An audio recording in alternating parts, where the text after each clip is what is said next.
കുവൈറ്റിലെ ജലീബ് അൽ ഷുഖൈഖ് മേഖലയിലെ റെസിഡൻഷ്യൽ അപ്പാർട്ട്മെൻറ്റിൽ തീപിടുത്തമുണ്ടായി. തിരുവല്ലയിലുള്ള 4 പേർ മരിച്ചു. ഒരു കുടുംബത്തിലെ 4 പേരാണ് മരിച്ചത്. ഈ കുടുംബം തിരുവല്ല നീരേറ്റുപുറം സ്വദേശികളാണ്. ഈ കുടുംബം അപകടത്തിൽപ്പെട്ടു. മലയാളികൾ തിങ്ങിപ്പാർക്കുന്ന അബ്ലാസിയിലെ സ്ഥലത്താണ് തീപിടുത്തമുണ്ടായി. ഈ അപ്പാർട്ട്മെൻറ്റിലാണ് തീപിടുത്തമുണ്ടായത്. എ സിയിൽ നിന്നുള്ള പുക ശ്വസിച്ചാണ് ഈ മരണം സംഭവിച്ചതെന്നാണ് മനസ്സിലാക്കുന്നത്. ഇവർ നാട്ടിൽ വന്ന് അവധി കഴിഞ്ഞ് മടങ്ങിപ്പോയതേ ഉള്ളൂ എന്നുകൂടി വിവരമുണ്ട്. ഗിരീഷ് ഒറ്റപ്പാലം കുവൈറ്റിൽ നിന്നും നമുക്കൊപ്പം ചേരുന്നു. ടെലിഫോണിലാണ് ഗിരീഷ് ഉള്ളത്. Girish, good morning. ഗിരീഷ്, ഈ മലയാളികൾക്ക് ഇത് കഷ്ടകാലമാണ് കുവൈറ്റിൽ എന്ന് വേണമെങ്കിൽ നമുക്ക് പറയാം. എന്താണ് നമുക്ക് ലഭിക്കുന്ന വിവരം? എങ്ങനെയാണ് ഈ തീപിടുത്തം ഉണ്ടായതായി പറയുന്നത്?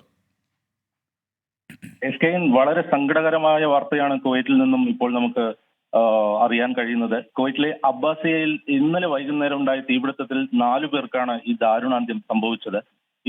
ഇവർ താമസിച്ചിരുന്ന അപ്പാർട്ട്മെന്റിലുണ്ടായ തീപിടുത്തത്തിലാണ് ഈ സംഭവം നടന്നത്.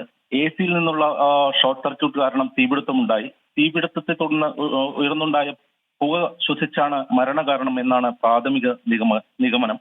മലയാളികൾ ഏറെ താമസിക്കുന്ന അബ്ബാസിയയിലാണ് ഈ ഫ്ളാറ്റ് സ്ഥിതി ചെയ്യുന്നത്. മരിച്ച സ്വദേശികളായ, അതായത് പത്തനംതിട്ട, തിരുവല്ല, നീരേറ്റുപുറം സ്വദേശികളായ മലയാളി കുടുംബമാണ് ഈ അപകടത്തിൽപ്പെട്ടത്. മരിച്ച 4 പേരും ഒരേ കുടുംബത്തിൽ നിന്നുള്ളവരാണ്. മാത്യു എബ്രഹാം, ഭാര്യ ലിനി എബ്രഹാം, ഇവരുടെ 2 മക്കളായ ഐസക് എബ്രഹാം, എറിൻ എബ്രഹാം എന്നിവരാണ് മരണമടഞ്ഞത്. അവധി കഴിഞ്ഞ് വെള്ളിയാഴ്ച വൈകിട്ട് പ്രാദേശിക സമയം ഏകദേശം 5 മണിക്ക് ഇവർ നാട്ടിൽ നിന്നും കുവൈറ്റിൽ തിരിച്ചെത്തി. തുടർന്ന് ഏതാനും മണിക്കൂറുകൾക്കകമാണ് ദുരന്തം സംഭവിച്ചത്. അബ്ബാസിയ യുണൈറ്റഡ് ഇന്ത്യൻ സ്കൂൾ സമീപത്താണ് ഇവർ താമസിച്ചിരുന്ന ഫ്ളാറ്റ് ഉള്ളത്. ഈ സമയത്ത് കുടുംബം നല്ല ഉറക്കത്തിലായിരുന്നു എന്നാണ് നമുക്ക് അറിയാൻ കഴിഞ്ഞത്. തീ പടർന്നതിനെ തുടർന്ന് അഗ്നിശമന വിഭാഗം സ്ഥലത്തെത്തിയാണ് തീ അണച്ചത്. ഇതിനകം തന്നെ സംഭവ സ്ഥലത്ത് വെച്ച് തന്നെ ഇവർ 4 പേരും മരിച്ചിരുന്നു. തുടർന്ന് അഗ്നിശമന വിഭാഗം മൃതദേഹങ്ങൾ മോർച്ചറിയിലേക്ക് മാറ്റുകയായിരുന്നു. അതേസമയം കൂടുതൽ അന്വേഷണങ്ങൾക്കായി അപകടമുണ്ടായ സ്ഥലം ആഭ്യന്തര മന്ത്രാലയ ഉദ്യോഗസ്ഥരുടെ നിയന്ത്രണത്തിലാണ് ഇപ്പോൾ ഉള്ളത്.